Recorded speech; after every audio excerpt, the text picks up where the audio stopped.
నమస్కారం. ఈరోజు మనం కేరళ ఓణం స్పెషల్ ఉప్పేరి చేయబోతున్నాము. ఇది శర్కర వరట్టి అంటారు.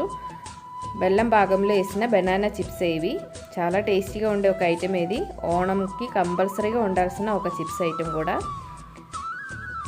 నమస్కారం, నేను దివ్య. Welcome back to Oram చవర్.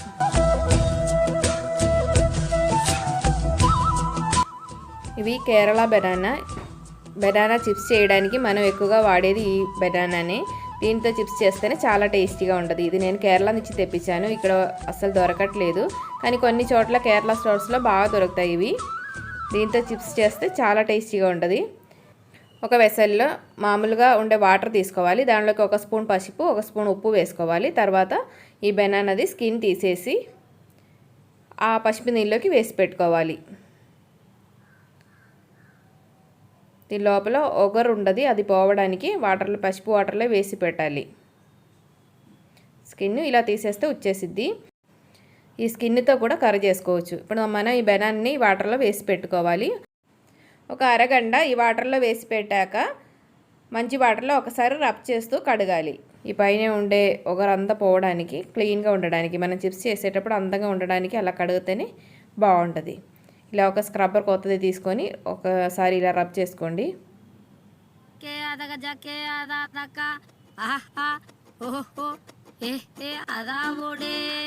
ఇలాగా అన్ని వాష్ చేసుకోవాలి.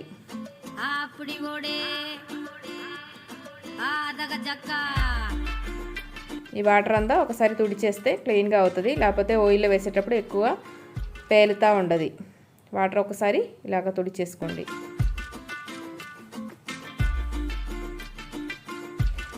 రెండు చేతుల మీద కొంచెం ఆయిల్ రాసుకోవాలి. అలాగే మనం కట్ చేసే చాక మీద కూడా ఆయిల్ రాసేసుకోండి.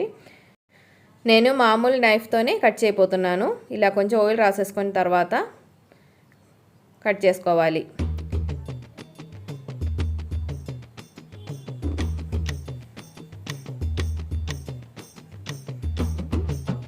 ఇది ఫింగర్ క్యాపే. మనం చెయ్యి మీద పెట్టుకొని కట్ చేసేటప్పుడు చెయ్యి కట్ అవ్వకుండా ఉండడానికి. ఇప్పుడు ఇలా బనానా మధ్యలో నుంచి ఇలాగా కోసుకోవాలి. ఒకసారి 2 స్లైసెస్ చేసుకోవడానికి ఒక 1 సెంటీమీటర్ థిక్నెస్ వచ్చేటట్టు కట్ చేసుకోవాలి. మనం చిప్స్కి అయితే చాలా స్లైస్గా కట్ చేస్తాము, కానీ శర్కర ఉప్పేరికి ఇలా కట్ చేసుకోవాలి. కొంచెం పెద్ద ముక్కలుగా కట్ చేసుకోవాలి. ఇలాగా మొత్తం కట్ చేసుకోవాలి. మంచిగా ఆయిల్ హీట్ ఎక్కిన తర్వాత దానిలోకి కొంచెం కొంచెం వేసుకోవాలి. మొత్తం ఒకేసారి వేస్తే సరిగా ఫ్రై అవ్వదు. కొంచెం కొంచెం వేసుకొని ఫ్రై చేసుకోవాలి. మనం చిప్స్ ఫ్రై చేసేదానికంటే కొంచెం ఎక్కువగానే ఫ్రై అవ్వాలి. లేకపోతే మనం పాగం చేసేటప్పుడు మళ్ళీ మెత్తబడిపోతూ ఉండదు. ఇలాగ కొంచెం మంచిగా కలర్ చేంజ్ అయ్యి మంచి సౌండ్ వచ్చేటప్పుడు, ఫ్రై అయినప్పుడు సౌండ్ వస్తుంది కదా, ఆ సౌండ్ వచ్చేటప్పుడు తీసేయాలి. అన్నీ రెడీ అయిన తర్వాత ఇలాగ ఒక కడాయిలోకి కొంచెం బియ్యం, నేను ఉప్పుడు బియ్యం తీసుకున్నాను. ఏ బియ్యం అయినా తీసుకోవచ్చు. కొంచెం ఫ్రై చేసుకుంటే ఇలాగ వస్తుంది. ఉప్పుడు బియ్యంకి ఇంకా కొంచెం మంచి ఫ్లేవర్ వస్తుంది ఇలా ఫ్రై చేసేటప్పుడు. ఇలాగ ఫ్రై అయిన తర్వాత ఒక మిక్సీ జార్లో వేసుకొని పొడి చేసుకోవాలి. దీనిలోకి 2-3 పీసులు సొండి వేస్తున్నాను, చిన్న పీసులు. సొండి పౌడర్ ఉండే అది 1 టీ స్పూన్ దాకా వేసుకోవచ్చు. ఇలాగ పొడి చేసుకోవాలి అన్నీ కలిపి. తర్వాత మనం బెల్లం పాకం చేసుకోవడానికి కొంచెం బెల్లం తీసుకోవాలి. ఒక 200 గ్రామ్ దాకా తీసుకున్నాను. దీనిలోకి ఒక 2-3 టేబుల్ స్పూన్ దాకా వాటర్ చాలు. ఓవర్గా వాటర్ అవసరం లేదు. ఒక 1 స్ట్రీమ్ కంటే కొంచెం ఎక్కువ థిక్నెస్ వచ్చేటట్టు తీసుకోవాలి. 1 స్ట్రీమ్ అయిన తర్వాత ఒక 2 నిమిషాలు కూడా పెడితే చాలు. ఇలాగే అయినప్పుడు మంచి నురుగులు వస్తూ ఉండేటప్పుడు బెల్లం పాకం రెడీ అయిపోయింది. దానిలోకి మనం ఫ్రై చేసి పెట్టిన బనానాస్ వేసుకోవాలి. ఇది మంచిగా మిక్స్ చేసేసుకోవాలి.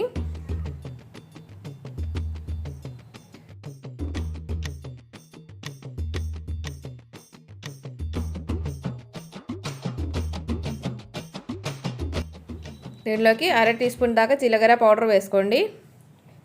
మంచి ఫ్లేవర్ కోసం సొండి జీలకర్ర పౌడర్ వాడతాము. సొండి పౌడర్ ఉంటే ఈ టైంలో వేసుకోవచ్చు.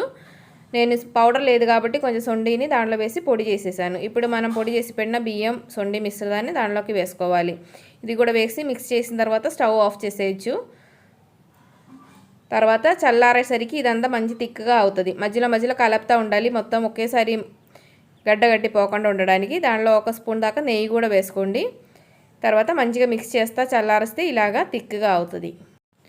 ఇది నేను ఓణం సద్య కోసం ప్రిపేర్ చేసుకున్నాను. ఓణం రెసిపీస్ వీడియోస్ లాస్ట్ ఇయర్లో కొన్ని అప్లోడ్ చేసి ఉన్నాను.